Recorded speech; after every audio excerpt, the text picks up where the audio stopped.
aportes que puedan venir de fuera. Y empezamos a formar un grupo de reflexión sobre lo que los pueblos indígenas pueden aportar. Y entonces empezamos a ayudar a que se expresara la música zapoteca, la poesía zapoteca, hacer programas en radios, hacer muchas tareas para difundir el pensamiento zapoteco, pero también para traducir literatura de otros lados a la lengua zapoteca. Traducimos, por ejemplo, a Neruda, a varios poemas de Neruda, y es bien interesante pues poder escuchar a Neruda en lengua zapoteca. Muy importante todo esto. Bien, y también pues entramos al proceso de decir la espiritualidad de nuestros pueblos, lo ancestral de nuestros pueblos, y fue cuando empecé de nuevo a conectarme con el pensamiento de mi madre. Mi mamá, por ser curandera, era también de esta espiritualidad profunda, ligada a la madre tierra, al mar, a las fuentes de agua, y entonces empecé a rescatar eso que ella me había transmitido. Y por ahí empezamos a elaborar que hay una energía de vida que nos anima a seguir luchando. En 1974 fui ordenado sacerdote ya en esta perspectiva. Y para el 76, también por un accidente que tuvo el padre Clodomiro, que le habían asignado ayudar en este centro, me dijeron pues ve a ayudar a suplir allá. Y a partir del 76 ya vine a trabajar aquí en Senami a tiempo completo, y desde entonces pues he estado ayudando aquí y con una perspectiva del país en conjunto y también a nivel latinoamericano, ¿no? Poco a poco fuimos aglutinando un grupo de hermanos indígenas de muchos lugares. En esa etapa me encontré con hermanos indígenas como el padre Tomás Gavino García, el padre Domingo Yanque en la zona andina, y otros que estaban en centros semejantes a esto, y empezamos a articular un proceso latinoamericano para impulsar esta propuesta indígena dentro de las iglesias y también dentro de la sociedad. Podemos decir que hay un momento de auge de esto hacia los años 70, 80, esos 20 años fueron un periodo de mucho empuje al interior de la institución, de la iglesia, porque muchos obispos o varios obispos mantuvieron el compromiso. Don Samuel, desde luego, Arturo Lona, José Yaguno, Bartolomé Carrasco, don Hermenegildo y otros fueron aglutinándose en un equipo que se mantuvo y que fueron los que lograron que la conferencia del episcopado respaldara estas cosas, en una comisión episcopal para indígenas, que era una de las más fuertes, pues. Y se logró que en 1988 el episcopado aprobara los fundamentos teológicos de la pastoral indígena, que si quieren ustedes conocer, es muy importante conocer ese pensamiento que se fue elaborando ahí. Y en ese contexto, a nivel latinoamericano, ya había muchos centros parecidos a esto. A este de aquí estaba el CIMI de Brasil, ENDEPA en Argentina, el Secretariado de Culturas en Bolivia, la Coordinación de Pastoral Indígena de Guatemala, de Panamá, de Paraguay. Había un movimiento fuerte, y los evangélicos tenían también en el CLAI, el Consejo Latinoamericano de Iglesias, tenían un departamento o secretariado de pastoral indígena, encabezado por un hermano indígena. Entonces empezamos a articularnos en una unidad para hacer propuestas de conjunto en la articulación ecuménica latinoamericana de pastoral indígena. En 1990 se decidió hacer explícita la teología de estos pueblos, y fue aquí en este encuentro. Ya este centro llevaba un año de funcionamiento y aquí se hizo el primer encuentro latinoamericano de teología india con presencia de muchos lugares, y fue el momento de lanzar, de desclandestinizar pues la palabra indígena, y se ha generado todo un proceso, y estamos por celebrar el octavo encuentro en Guatemala para el próximo año.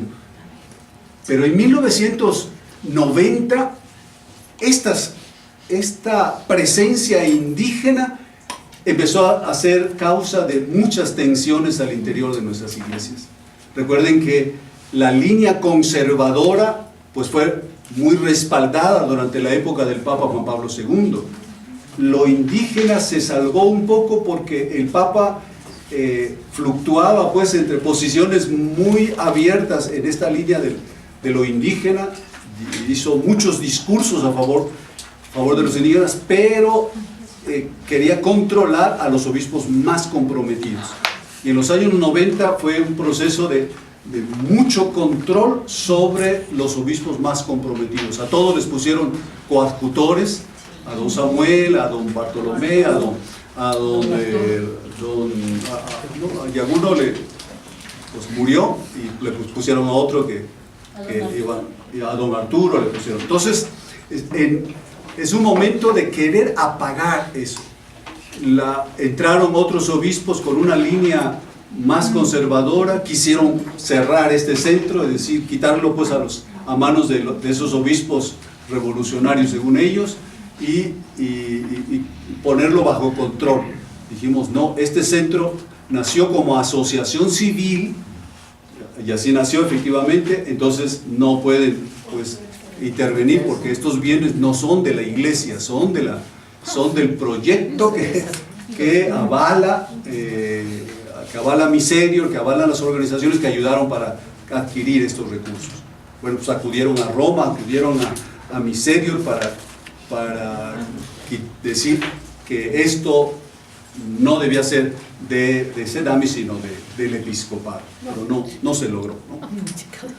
Entonces, este proceso de querer cerrar obligó a que la lucha fuera mucho más inteligente dentro de la iglesia. Se dieron elementos que creo que ayudan, que es aprovechar las rendijas que se fueron abriendo.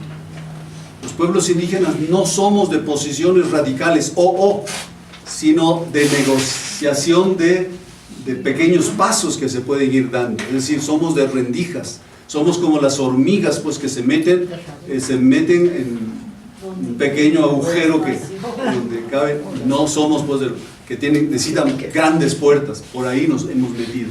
Entonces hemos ido aprovechando esas rendijas. En 1996, aquí en México, en Guadalajara, Ratzinger, que era el responsable de la doctrina de la fe, hizo un encuentro de responsables de la doctrina de la fe, y él les preguntaba, entre otras cosas, qué había que hacer con la teología india.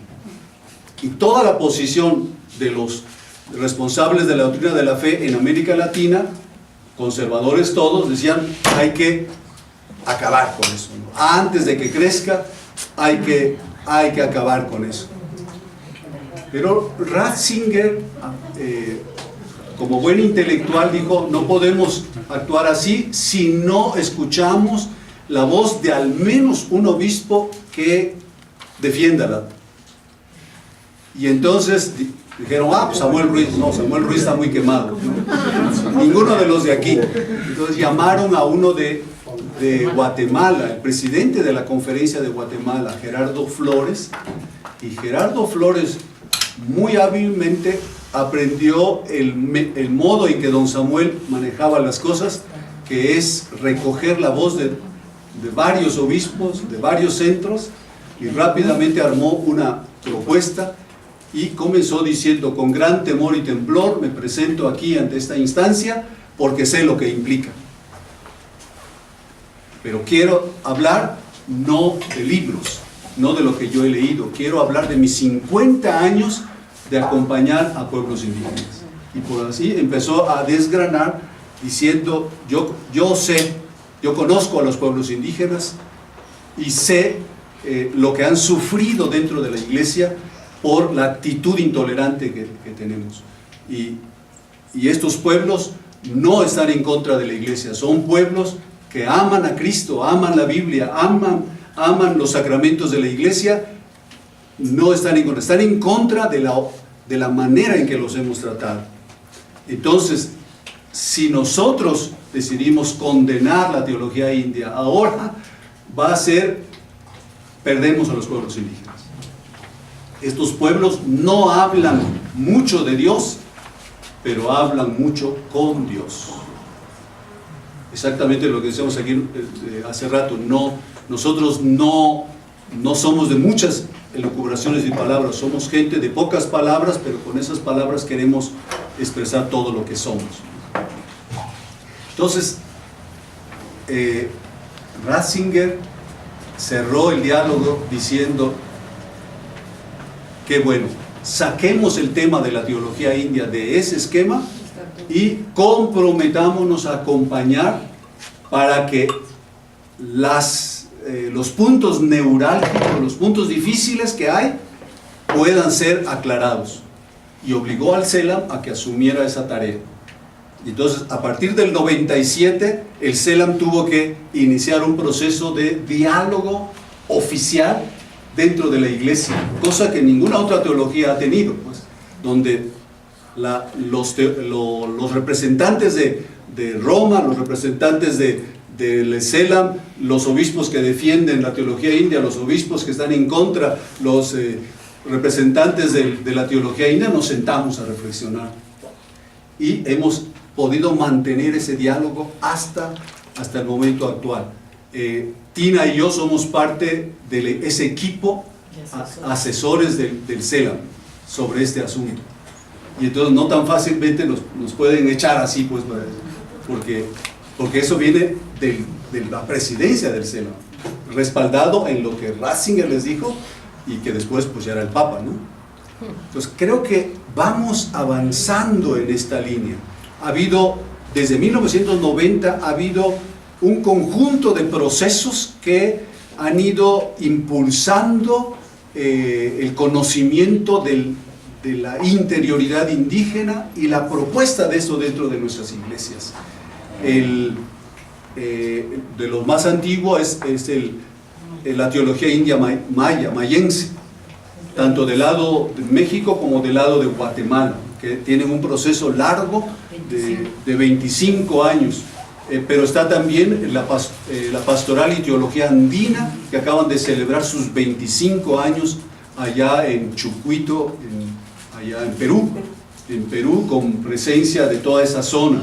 Están todo el trabajo que ha hecho el CIMI, está surgiendo la teología náhuatl, que tiene ya un proceso, la teología zapoteca, que tiene otro proceso.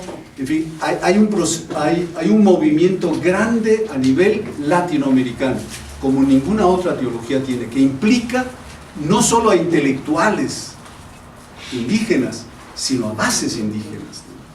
Es decir, ahí están presentes los de base, pues, y también los que ya tienen estudios bíblicos, estudios académicos, y también están presentes los obispos. Es una articulación difícil a veces por los desniveles que hay, pero se ha ido logrando y hemos podido articularnos con otros procesos como la pastoral y teología afro, por ejemplo, ¿no? La de la teología de las mujeres. En fin, ha habido todo un movimiento y sobre todo es ecuménico, pues. El encuentro próximo está convocado y patrocinado por los hermanos evangélicos. El CLAI lo asume y convoca, y vamos a estar en los espacios de los evangélicos, con las dificultades que también se tienen, porque no todo mundo está abierto a esto. Íbamos a hacerlo en un centro allá en Guatemala y nos acaban de decir que no se puede, porque los que manejan el centro no admiten que se metan idolatrías ahí. Y las idolatrías son las misas también, ¿no? Las misas, los santos, son para ellos idolatrías, entonces no se puede hacer. Entonces se tienen que buscar